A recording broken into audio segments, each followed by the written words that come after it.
सम्मानित साथियों, आज मैं राजस्थान के सीकर जिले में हूँ और सीकर जिले की जो सदर विधानसभा है उस पे मैं 3-4 दिन से इधर बहुजन समाज पार्टी का अपनी पार्टी का प्रचार कर रहा हूँ।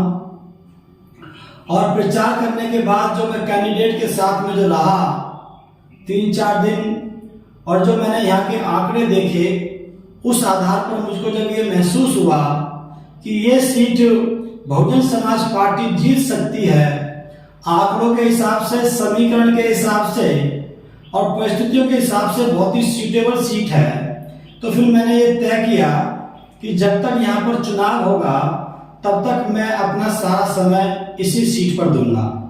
तो साथियों, मैं आपके बीच में यहाँ के जो आंकड़े हैं उनको आपके बीच में शेयर करूंगा, जिससे आप लोगों को ये पता चल सके कि बहुजन समाज पार्टी यहाँ पर इस सीट को कैसे जीत रही है। तथ्य के आधार पर साथियों हम लोग बात रखेंगे। तो मैं सभी साथियों का स्वागत करता हूं। साथियों, ये यहाँ के आंकड़े हैं, हालांकि आपको थोड़ा कम दिखाई देगा वीडियो में, लेकिन आपको आवाज हमारी साफ आएगी, तो इसलिए आप लोग आवाज का ज्यादा सहारा लें और दिखाने के लिए तो आंकड़े हम आपके बीच में रखेंगे। तो यहाँ पर ये प्रूफ कैसे होता है कि भाई बीएसपी का कैंडिडेट जीतेगा। बड़ी हॉट सीट ये बनती जा रही है पूरे राजस्थान के अंदर। हालांकि दूसरे लोगों की नजर इस पर नहीं है, मेन स्ट्रीम मीडिया की नजर नहीं है, वो इग्नोर कर रही है इस सीट को बहुजन समाज पार्टी की तरफ से। लेकिन उसके बावजूद भी मैं कुछ आंकड़ों के साथ आपके बीच में अपनी बात यहाँ पर शेयर करता हूँ।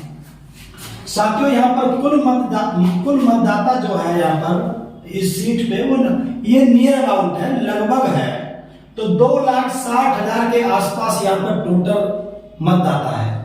ये जातिवार सबके आंकड़े हैं और ये कैसे 2018 में कैसे कौन यहाँ जीता था और इस बार कौन जीतेगा, किस आधार पर जीतेगा, बसपा यहाँ कैसे जीत सकती है और कोई पार्टी यहाँ पे क्यों नहीं जीत सकती, ये तथ्य मैं आपके बीच में रखूंगा। तो कुछ फैक्ट्स के साथ हम लोग आपके बीच में चलते हैं।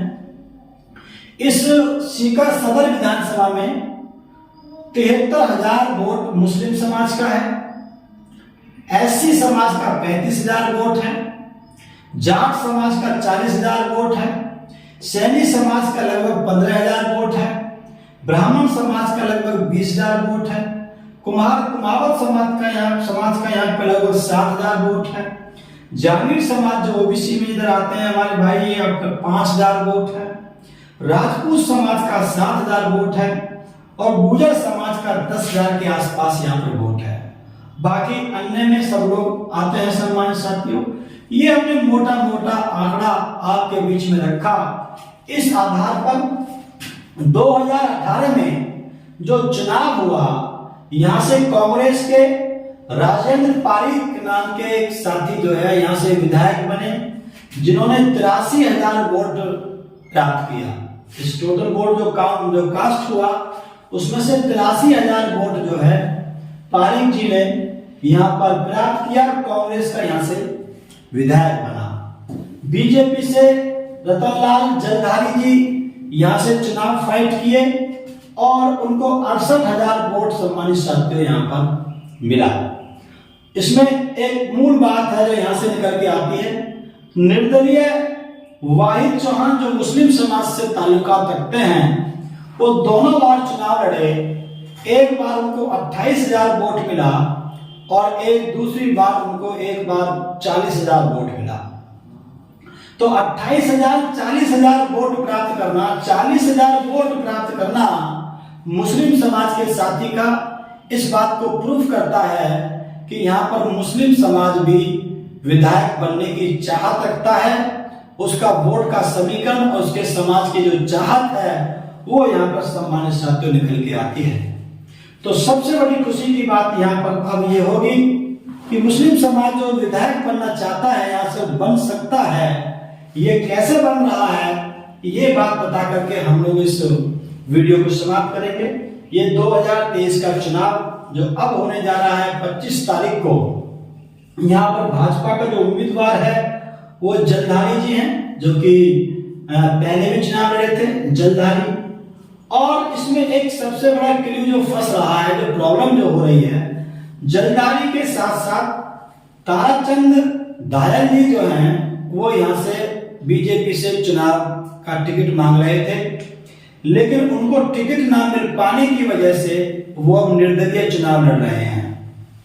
तो जो निर्दलीय चुनाव जो लड़ रहे हैं, उनके पास जाट समाज का 40 से 45 हजार वोट जो है, वो पूरे क्षेत्र में ये बात तय हो चुकी है कि हम जाट समाज से मुख्य रूप से कि हम लोग ताराचंद को जो है अपना वोट कास्ट करेंगे। सम्मानित साथियों, यहाँ पर जलधारी भी चुनाव लड़ रहे हैं, ये बीजेपी के चुनाव चिन्ह पे लड़ रहे हैं, ये इंडिपेंडेंट लड़ रहे हैं ताराचंद जी, लेकिन दोनों ही बीजेपी के हैं।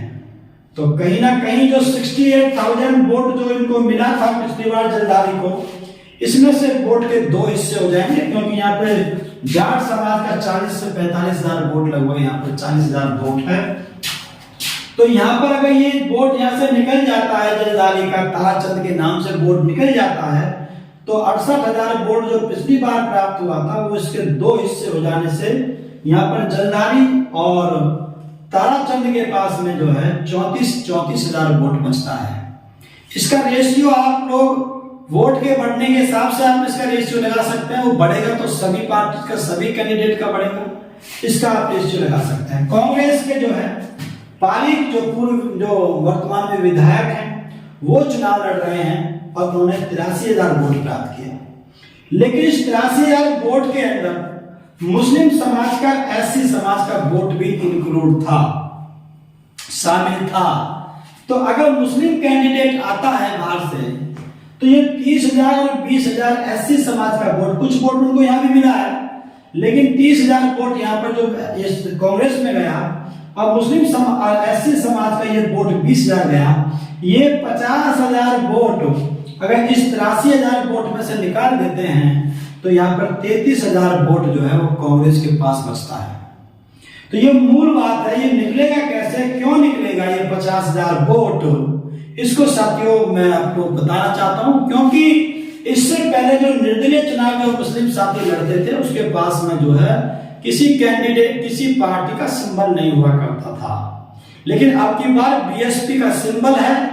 तो बीएसपी का कोर वोट जो एससी समाज का कहा जाता है, जो कांग्रेस को वोट देता था बीजेपी के खिलाफ, अब की बार उस एससी समाज को बीएसपी से मजबूत कैंडिडेट, मुस्लिम समाज का कैंडिडेट, 40,000 वोट तक प्राप्त किया हुआ कैंडिडेट जब उसको मिल रहा है, तो मुस्लिम समाज के साथ साथ एससी समाज भी कांग्रेस को छोड़ने का मूड बना चुका है। सम्मानित साथियों, तो इसलिए यहाँ पर जो बसपा का जो कैंडिडेट वो शकील अहमद सुल्तानिया जी जो है, सम्मानित साथियों, ये जो है अच्छे कैंडिडेट है, मैं इनसे मिला हूं, इनका व्यवहार, इनके स्पीच, इनका जो कमिटमेंट है समाज के प्रति, जो उनका सेक्रीफाई है, वो इस नौजवान उम्र में सम्मानित साथियों बहुत अच्छा दिखाई दिया। इसलिए मैं प्रभावित होकर के यहाँ पे रुका। यहाँ पर साथियों कितना वोट है शकील भाई के पास में, ये बता करके हम इस वीडियो को समाप्त करेंगे। 73,000 वोट मुस्लिम समाज का है और 35,000 वोट एससी समाज का है। कुल मिलाकर के 1,08,000 वोट दो समाज का बनता है। इस दो समाज में से अगर 70% वोट भी वोट कास्ट होता है, वोटिंग होती है, तो लगभग 71,000 वोट शकील अहमद भाई के पास बनता है। और देखिए यहाँ पर जो है जलधारी और ताराचंद दोनों के पास 34,000 वोट बनता है। जलधारी के पास में ताराचंद का वोट निकालने से बीजेपी में से, तो यहाँ पर 34,000 जलधारी के पास बचेगा। यहाँ पर ये 34,000 जो है ये जलधारी के पास बचेगा और 34,000 ही ये यहाँ पर ताराचंद जी के पास बचेगा। तो ये 34 में समझते हैं और पारिक के पास में एससी मुसलमान निकाल दिया जाता है टोटल, क्योंकि अगर राजस्थान के अंदर एससी और मुस्लिम को कांग्रेस से आउट कर देते हैं तो फिर कांग्रेस कहीं नहीं टिकती है। तो इसलिए कांग्रेस में से ये वोट निकलेगा और बीजेपी में फूट है। बीजेपी के दो टुकड़े हो चुके हैं, इनके वोट 50-50% 100% यहाँ पर 50-50% वोट होगा। इसे कोई रोक नहीं सकता, बचा नहीं सकता। सम्मानित साथियों, ये वोट कम नहीं हो सकता, एक दो हजार बढ़ सकता है, क्योंकि जाट समाज का कमिटमेंट यहाँ पर हो चुका है। तो यहाँ पर जो है ये शकील अहमद जी के यहाँ पे 34,000 जरदारी के पास है, 34,000 के आसपास ताराचंद के पास रहेगा, और 33,000 ऐसे मुसलमान के निकालने के बाद पारिक जी के पास में मात्र 33,000 वोट सम्मानित साथियों यहाँ पर उनके पास में बचता है। तो ये 34,000 वोट बचता है इनके पास में, ये भी 34,000 वोट बचता है, इनके पास 33,000 है।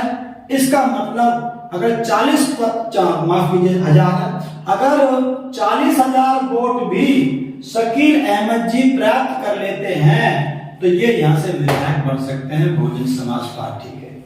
क्यों 40,000 वोट हमारा मुस्लिम भाई पहले यहाँ से वाहिद जी प्राप्त भी कर चुके हैं, लेकिन उस समय त्रिकोणीय मुकाबला था, ये 3 पार्टियां थी सम्मानित साथियों, लेकिन अब 4 लोग चुनाव लड़ रहे हैं। ये जरदारी अलग लड़ रहे हैं, ताराचंद अलग लड़ रहे हैं, पारिक अलग लड़ रहे हैं, और ये शकील अहमद लड़ रहे हैं। तो 4 कोणीय मुकाबला के अंदर सम्मानित साथियों यहाँ पर 40,000 वोट प्राप्त कर चुके हैं। 40,000 वोट में ही ये विधायक बनते हैं, लेकिन वोट इनके पास 71,000 है इसमें से। तो सम्मानित साथियों यहाँ पर जीतने की पूरी संभावना ये जो है शकील अहमद जो बीएसपी के प्रत्याशी है, ये उनकी यहाँ पर सम्मानित साथियों बन चुकी है। इसलिए हमने जो है सम्मानित साथियों मैं निवेदन करता हूँ आप सभी साथियों से, हमने यहाँ से जो अपने समाज के जो इंटेलेक्चुअल लोग थे, अधिकारी एम्प्लॉय लोग थे, पढ़े लिखे लोग थे, जो प्रभाव रखते हैं समाज के अंदर, अपना स्थान रखते हैं, तो मैं काफी गाँव में घूम करके आया। मैंने उनको ये पूरा डायग्राम पूरा उनको समझाया। उन्होंने भी ये तय किया कि जब अपनी पार्टी का व्यक्ति जीत रहा है तो क्यों ना हम लोग कांग्रेस बीजेपी के मोह को हटा करके अपने शकील भाई को अपना हम लोग वोट कास्ट करें। तो पूरे राजस्थान में बहुत ही छिपी हुई हॉट सीट सम्मानित साथियों बन चुकी है। इसलिए मेरा जो भी हमारे मूवमेंट में काम करते हैं, मैं उनसे निवेदन करता हूं, चाहे वो कहीं पर भी किसी प्रकार से काम करते हों, मैं उनसे निवेदन करता हूं कि जब मुस्लिम समाज उनके साथ खड़ा हुआ आपको दिखाई दे रहा है तथ्यों के आधार पर, तो थोड़ा सा वोट हमारा पहुंच जाएगा तो हमारा हिस्सा बन जाएगा। तो मैं सभी से निवेदन करता हूं, सभी समाज से लोगों से निवेदन करता हूं कि आप आने वाली 25 तारीख को हाथी के सामने वाला 5 नंबर पे हाथी के सामने वाला बटन दबा करके अपने विधायक शकील अहमद जी को चुने।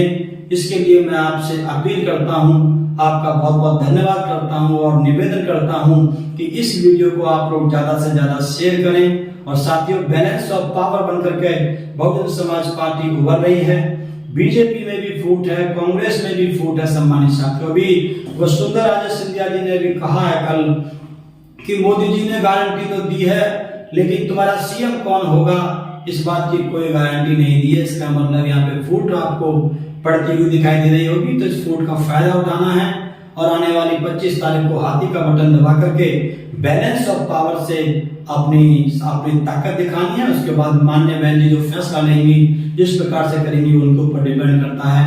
तो आप सभी साथियों का धन्यवाद करते हुए और निवेदन करूंगा कि आप इसको शेयर भी करें। इसी के साथ मैं अपनी वाणी को विराम देता हूँ। जय भीम, जय भारत।